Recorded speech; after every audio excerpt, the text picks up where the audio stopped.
Alright, in this video we're going to talk about the derivative rules, which you should already know, but sometimes putting them all together could be a little bit tricky. And this video is really going to focus on two problems that puts the product rule and the quotient rule and the chain rule and the power rule. It puts them all together and it makes it kind of tricky, and I really want to spend some time going over that rule. Alright, so here are all of the rules we've learned. It's kind of a long list, but we've learned the constant rule, which says that the derivative of a constant is always 0. The power rule, which says just drop your power down in front. New power is 1 less than your old power. The constant multiplier rule, which says if you have a constant multiplied in front of a function, just leave it there. The sum and difference rules, which are quite easy. If you're adding two functions, just find the derivative of each of them. If you're subtracting two functions, just find the derivative of each of them. And then we got the product and quotient rules, which are the rules that you kind of have to just know. They do follow a specific format. And then we have the chain rule, which is really kind of an overarching rule that is for composite functions, when you have a function inside of a function. Then we have all those annoying trig rules you just have to remember. Then we have the log and exponential rules that are actually pretty easy to use. You just got to follow the rule. So let's just dive right into a problem here. Now this is a problem where I definitely am going to need the quotient rule, right? I have a numerator, I have a denominator, I'm going to need the quotient rule. But actually the first thing I'm going to do is I'm going to rewrite the denominator as x squared plus 3 to the 1/2. So let me just kind of walk you through what I'm going to need here. I am going to need the quotient rule.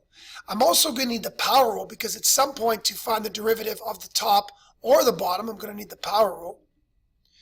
But I'm also going to need the chain rule, because to find the derivative of the bottom, you essentially have a function inside of a square root function, so that's going to require the chain rule. So really using the rules are pretty easy. It's the cleaning up afterwards that is probably why most of you are going to need this video. Alright, so here I'm going to dive right into using the quotient rule. Quotient rule says rewrite the bottom. That's pretty easy. Can't really mess that up. And then multiply by the derivative of the top, which is the power rule, and the constant rule, because the derivative of that -4 is 0, so I don't even need it anymore. Minus, now I'm going to rewrite the top. Can't mess that up. Times the derivative of the bottom. But to find the derivative of the bottom, I need the power rule. The 1/2 is going to drop down in front. The inside's going to stay the same. My new power is 1 less than the old power, which makes a -1/2. But then I need the chain rule, because the inside is a function in of itself. So I'm going to need to multiply by the derivative of that, which is 2x. And that's the quotient rule. And then the quotient rule reminds me I got to divide all of that by the denominator,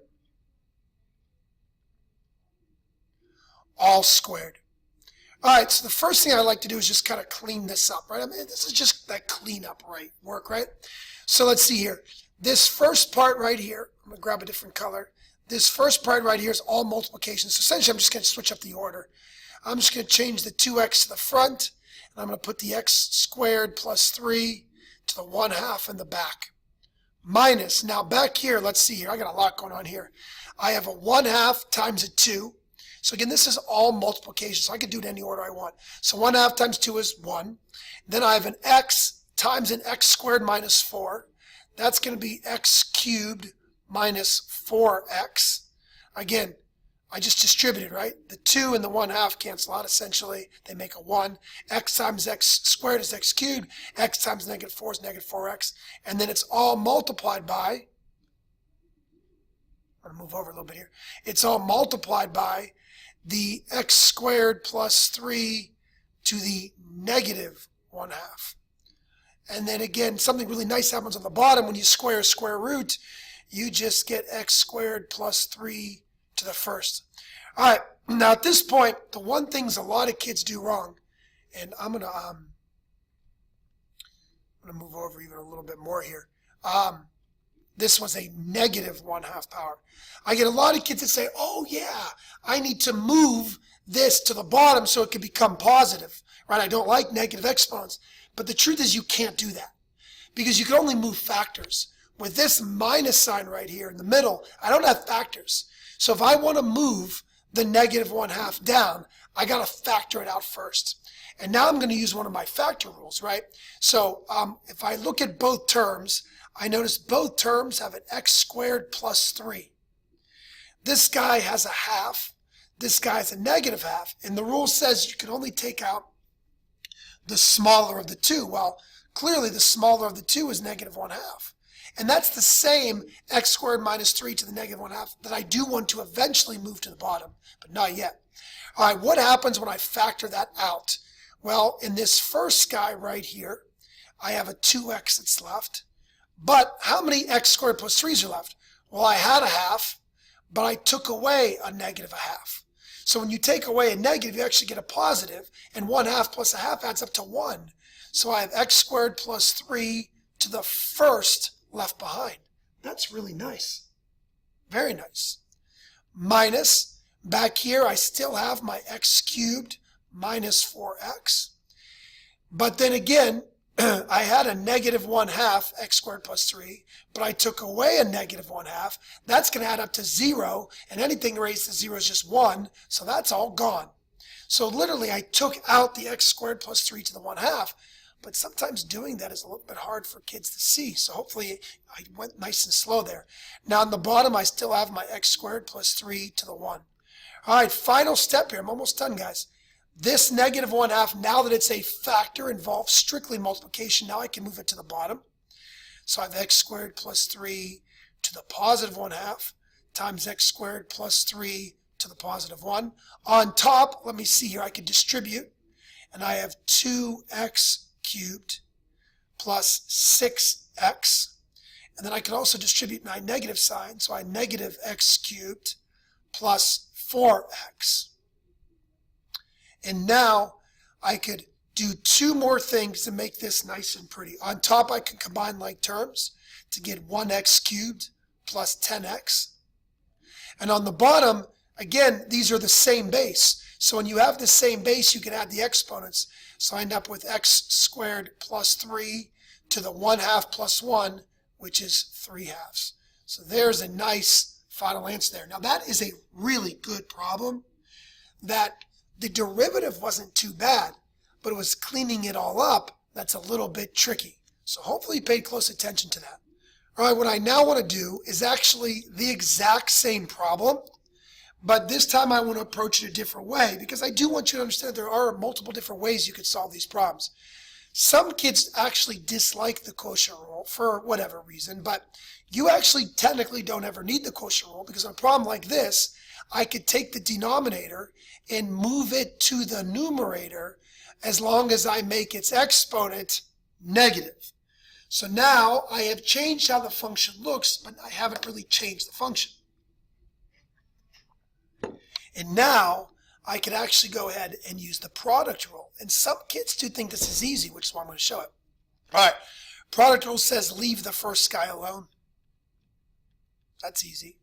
Multiply by the derivative of the back, which is going to require the chain rule and the power rule. The negative 1/2 falls down in front. My new power is 1 less than the old power, which is negative 3/2. And then I got to multiply by the derivative of the inside, which is 2x. Again, that's the chain rule. Plus, now this time I'm going to leave the back alone. X squared plus 3 to the negative 1/2 times the derivative of the front, which is 2x. Very simple. All right, now starts my cleanup work. This is all multiplication, so I can do it in any order I want. So let's see here. I have a negative 1/2 times 2. That's going to be a negative 1. I have, let's see here. I have an x times an x squared minus 4. And then multiplied by x squared plus 3 to the negative 3/2. All right, now actually, you know, one thing I'm going to go ahead and do here, and again, this is worth doing, I should have noticed this, is I'm actually going to distribute that x, right? The negative 1/2 times 2 is negative 1, so there's my negative sign. And then I have x times x squared minus 4, and that's actually going to produce x cubed minus 4x. It's worth it to actually distribute that. Now back here, I don't have as much to do. In fact, all I'm going to do is put the 2x in front of the x squared plus 3 to the negative 1/2. All right. And you know what? If I want to even take a step further, right, and again, you could do multiple things at a time, but I can even distribute this negative into here and get negative x cubed plus 4x all times x squared plus 3 to the negative 3/2. And then again, the back part's pretty easy at this point. All right, now what I need to do is factor out what's common. So what's common is actually going to be the smaller of the two. So I notice that both terms have an x squared plus 3. And remember the rule, you could take out the smaller. So between negative 3/2 and negative 1/2, the smaller is negative 3/2. All right, so what's left? Well, here I have a negative x cubed plus 4x left. I had negative 3/2. I took away negative 3/2. That's actually going to turn into negative 3/2 plus 3/2, which is 0. Ending to the 0 is 1, so I don't need it anymore. Plus, back here I have a 2x left. Now I had negative 1/2. I took away a negative 3/2. And now this is where you got to be very careful with your math, right?